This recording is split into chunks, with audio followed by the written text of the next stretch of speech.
Hello you beautiful HG people, my name is Goggled and welcome back to another video. So it is finally here, the promised 10k sub special Q&A, maybe face reveal, I guess we'll have to wait and see. But yeah, welcome.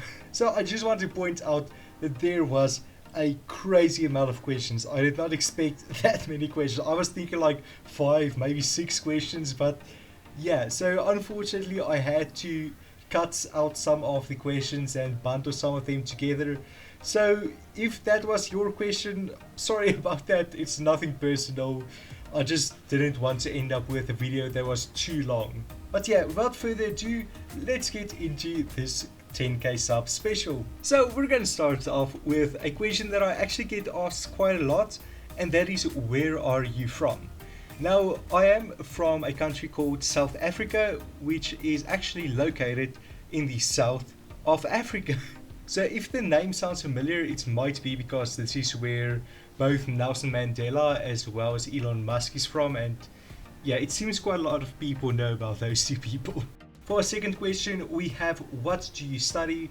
Well, currently I am getting a degree in computer science. So I guess that shouldn't come as too much as a surprise, since I do programming as a hobby, so I mean, it's just natural to try and turn it into a job. Our next question is, do you watch the Dream SMP? And the answer to that is yes. I started watching just before the Manberg Independence War. If you have watched the SMP, you'll know what I'm talking about, but if you haven't, then you may be confused. But yeah, I started watching Wilbur Soot's video right before the Independence War. But these days I only really watch Technoblade streams, as well as your random assortment of whatever clips pop up in my YouTube recommendations. Are you planning on doing an add-on guide? Well, I have thought about doing one, but I'm not sure how to present it. Should it be like a coding tutorial step by step? Should it be a broad overview? I don't really know how to do it, and then the question remains of how many episodes do you do? So at the moment I don't have one planned, but maybe in the future I'll do one, who knows. Now our next question is kind of a compilation of multiple questions that sort of ask the same sort of thing, and that is, how can I start making add-ons? Now a misconception that I see a lot is that you need to be able to know a programming language. So people tend to just hop onto Wikipedia and search in what language is Minecraft Bedrock programmed. Then they get C++, and then they search up a C++ tutorial, and yeah, that won't help you. Now personally, I could program in some other languages before I actually started making add-ons for Minecraft, and well, I can honestly tell you, having a background in other languages didn't help me at all with making add-ons. If anything, it was a bit more of a curse, since I would think about, if only I could make a proper array, then this would have been much easier, but now you can't do that in the add-on system or whatever. Now besides that, it is a lot easier to do if you have access to a computer, but I know of some people that actually program on their phones, since you basically just need to be able to write some text files, and you can do that on pretty much any platform. Now if you're on a computer, then I recommend searching up for a program called Bridge. It is, I guess, almost like Scratch but for Minecraft add-ons, so you can kind of just drag and drop different components and then modify them, and so it's very easy to make simple add-ons with it. I personally still use it to make entities and stuff that don't need too much customization. Now it's definitely best to use it for making blocks and entities. As soon as you start doing other things like features and animation controllers, it definitely starts to lack a little bit, since then it's basically just a text editor. The actual developer of the program didn't put as much emphasis on those areas as on blocks and entities. But yeah, I guess the easiest way to get started is to just do it. Now I actually looked up a Danrop's prop tutorial for the Breach program, and so that's how I made my first real add-on, if I can call it that. But yeah, in the description I'll put some links to sites that helped me, since there isn't really, if you type into Google how to make add-ons, you just get no results. So unless you get a direct link to these sites, you're not going to find them. But trust me, you need these sites. Like, there's one that contains a lot of tutorials on how to get started, how to make basic like entities and features, how to unlock step-for-step tutorials. And then there's another site that tells you exactly what every single component in the API does. And yeah, it's very handy to have, so I will link that in the description. So if you're interested, go check that out. And yeah, now on to our next question. Who is your favorite YouTuber? Now, I haven't really thought about this, to be honest, but if I quickly pull up my subscription feed and check here, I guess it would have to be one of three people. So either Technoblade, Detective Void, or Daddy Dev. So obviously most people will know about Technoblade since, yeah, he's Minecraft PvP master and the whole Dream thing. And then Daddy Dev basically makes games, but it's really entertaining to watch him. And then Detective Void is an animated channel that tells the tales from the SCP Foundation, but he also presents it a little bit differently. So he has kind of like this role or this character that like a detective and tries to like investigate these phenomena and stuff. So it's very entertaining to watch. I'll link those three channels in the description as well if you want to check out any of them. Now, our 8th question is, why and how did you start YouTube? Now, yeah, this is kind of a weird answer. So some of you might have heard the story since I posted this on the community tab like a while back, but like one of my friends had a YouTube channel. And so yeah, when I saw he had a YouTube channel, I just thought, wow, this is so cool, since this is just like, no offense, but this is just a normal dude that I know, and he's making actually making videos that's pretty high quality, and he's nothing special. He just has a computer and some software and he makes the stuff, and I just thought that was pretty cool. And so I asked him some questions, how to set up a channel and all of that. He helped me, and yeah, I started making the videos. Now, he did eventually delete that channel, sadly. RIP Demon Hunter 2018 to 2019, whatever was the running time. But he did, however, create a new channel called Mellow. So he makes very good content. Like, the editing is just like so professional, and it's so much better than mine. So definitely go check him out. Link will be the first one in the description to that channel. Go give him a couple of views, give him a subscribe, like. Yeah. Now, next question is, what inspired you to get into add-on making? Well, as some of you may know, I started out making Redstone creations and tutorials, and for the last few months of making like pure Redstone stuff, I got really like bored of it, since I was just making door after door after door, and so it was getting a bit boring. So I decided to dip my toes into messing around with commands, since I was watching a lot of Phoenix SC's videos. And so for those of you who don't know, he makes these crazy things with commands. And so I just thought, hey, let's mess around with commands, see what we can make. And so I made that portal gun, but then very soon I realized that commands on Bedrock is a lot more limited in comparison to what you can do on Java Edition. And I saw a lot of the features that were lacking from vanilla commands that were on Java, you could actually do with the use of add-on behaviors. And so I started with that, and I think the first thing that I made was like a very bootleg world edit or something like that. Yeah, it was basically a early test version of what would later become World Fabricator. And so once I discovered that, I like just continued with it and like discovered more features, and it just eventually grew from there. Now, I mean, I still have barely scratched the surface of what the add-on API can do, but from my experience, a lot of other people have done that as well. So the add-on API is a lot more powerful than people give it credit for, but it just seems that very few people actually use all of the functions that it can do. Like, I mean, how many terrain generation mods do you see out there? I mean, the biggest one is probably the Enderite add-on that updates the end, and then maybe there's 4 or 5 other ones, but in comparison to like just other add-ons that just add some random new mobs or something, the more complex features from the addon API is definitely a lot more neglected. And yeah, I'm getting off topic from this question. What was the question again? What inspired you to get into add-on making?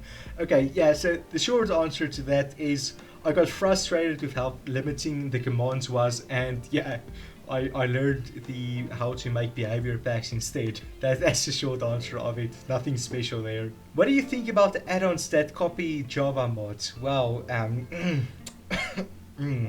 I can't really say anything weird about this since some of my add-ons are based upon Java mods, but I think as long as you change them up a bit, or like if it's not like directly stealing someone else's idea, like if you get inspired from a Java mod, that's fine. Like me making the end expansion, I just thought the better end was so amazing and I needed to create something similar that can be experienced by the Bedrock community, and so that's where that came from. Or like my World Fabricator mod, that's like, well, obviously Bedrock doesn't have access to World Edit, so what can I do that will solve that same problem that people have of not being able to build large terrains in Minecraft Bedrock Edition. So I think if you get inspired by a Java mod, that's fine. Maybe even if you get very inspired, but yeah, I don't really know, because it depends on what your purpose is.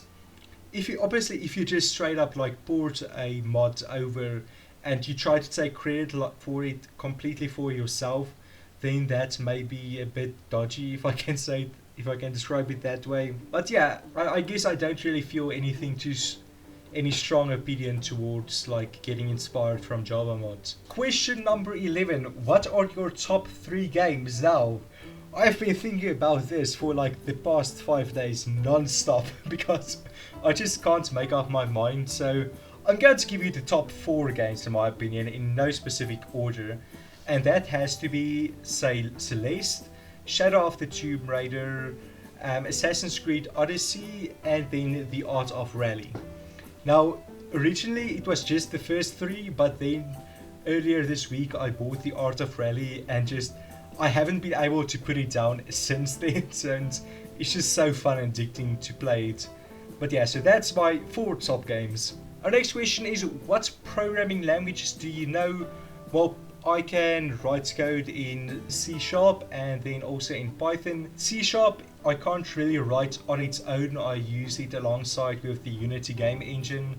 But to be honest, I haven't used it in like the last 6 months probably, because I started making more add-ons and so I started messing around a bit less in the Unity game engine. What do you wish you knew when you started out making add-ons? Now, this is kind of a tough question since I can't really think of anything, but that may just be because I haven't been making add-ons for absolutely ages. I mean, it hasn't even been a year yet. Like, I think it's just 8 months or like 7 months that I've been making add-ons, so no real regrets. Although the one thing that I would probably say is to not be over ambitious in what you want to do. Like, the amount of abandoned projects that I have is quite a lot, just simply because I wanted to do this but I had no idea how to like actually make something proper. So I guess knowing your limitations at the time, you should definitely be aware of what you can and cannot do. And there's nothing wrong with not being able to do anything. Our next question is, are the goggles secretive or does Gecko need them to see?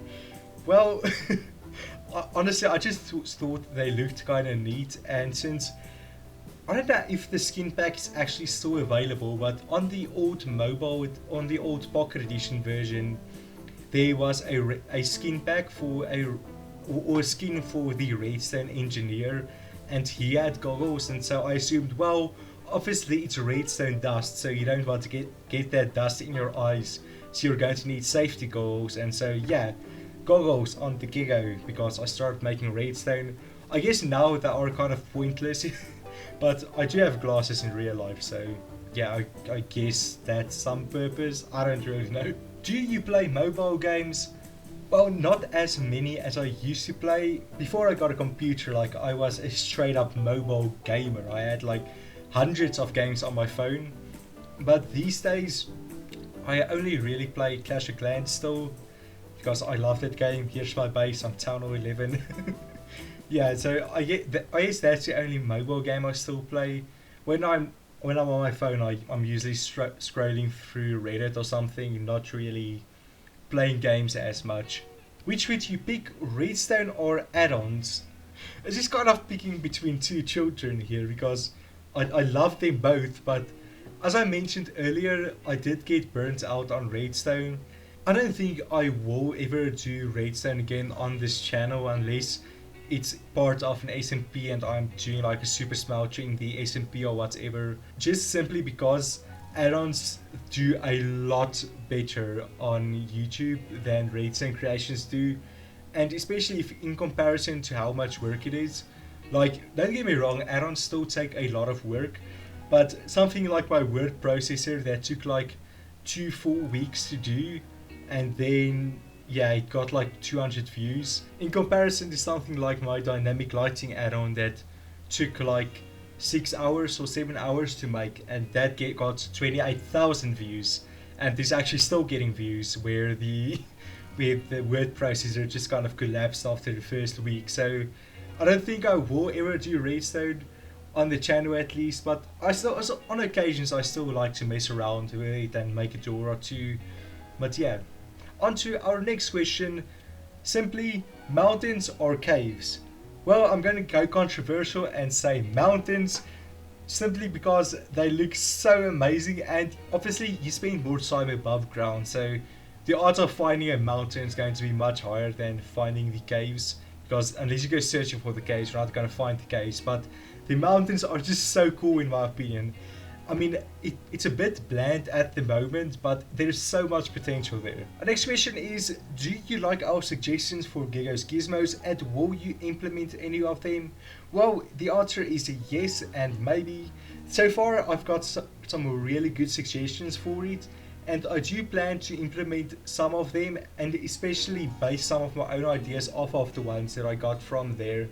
But at the moment, I'm busy working with the end expansion add-on, since well, obviously the Gecko's Gizmos took a long while to make, so I'm just taking a little break from that. But as soon as the end expansion add-on is done, I'll start making an update for the Gecko's Gizmos add-on. Now our last question is, do you have any pets? Now, if you have been around on the channel for a while, you may have seen some pics that I've posted, but yes, I do have a pet dog, and her name is Coco, and she's a Dachshund, as she's just the cutest thing in the world. And yeah. Now our last question for the day is, when will you do a face reveal? Now honestly, I don't really have a set goal or like a set time in mind, but I think that when I do inevitably do a face reveal, I just won't acknowledge it and just like continue as if nothing is different and this is just completely normal. I think that would probably be the least cringiest way to approach it, rather than just being like, "Hi guys, this is my face." But yeah, I guess I'd probably do something like that. But yeah, I hope that you guys did enjoy this video, and I know it was a bit different, but it was actually very fun to make. Maybe I'll do something like this again in the future, maybe at like 50k or whatever. But if you did enjoy this video, feel free to leave a like and to subscribe if you're new around here. I'd greatly appreciate that. But thanks for watching guys, and I will see all of you again in the future with a brand new video. Cheers!